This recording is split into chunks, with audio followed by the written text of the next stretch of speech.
सफ़री पाबंदियों की बात की जाए तो हर मुल्क के अंदर कुछ सफ़री पाबंदियां लगाई गई हैं और इसी तरह सऊदी अरब के अंदर अगर बात की जाए तो सऊदी अरब के अंदर कुछ नए कवानीन लाए गए हैं जिनको इम्प्लीमेंट किया जा रहा है और परवाज़ों की जो दोबारा बहाली होगी वो इन शराइत के ऊपर होगी। वो शराइत क्या हैं? वो शराइत उन लोगों के लिए हैं, उन विज़िटर्स के लिए हैं, उन रेजिडेंट्स के लिए हैं जो वैक्सीन उनको उनके जो 2 डोजेज़ हैं उनकी वैक्सीन के कंप्लीट हो चुके हैं। उन ट्रैवलर्स को इजाज़त होगी कि वो सफ़र कर सकते हैं और सऊदी परवाज़ें जो उनके लिए ओपन की जाएंगी उनमें आसानी होगी। सबसे पहले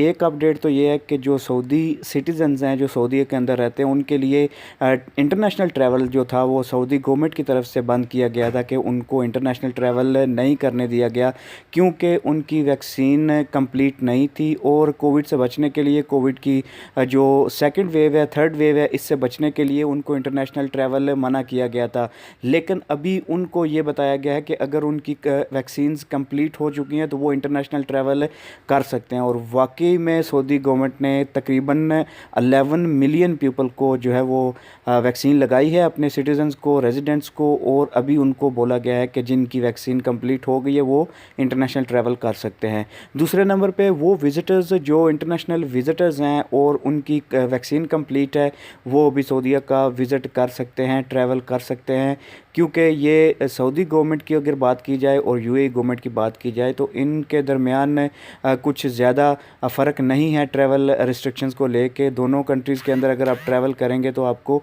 बाकायदा प्रिकॉशनरी मेजर्स लेके और वैक्सीन्स के साथ अभी करना पड़ेगा। अभी सवाल यहाँ पे ये है कि क्या यूएई के अंदर भी ये कानून लागू होने जा रहा है कि क्या आपकी वैक्सीन कंप्लीट होगी तो फिर आप ट्रैवल कर सकते हैं? ये आने वाले दिनों में अपडेट का पता चलेगा। जैसे ही कोई अपडेट आएगी आपके साथ ज़रूर शेयर करेंगे।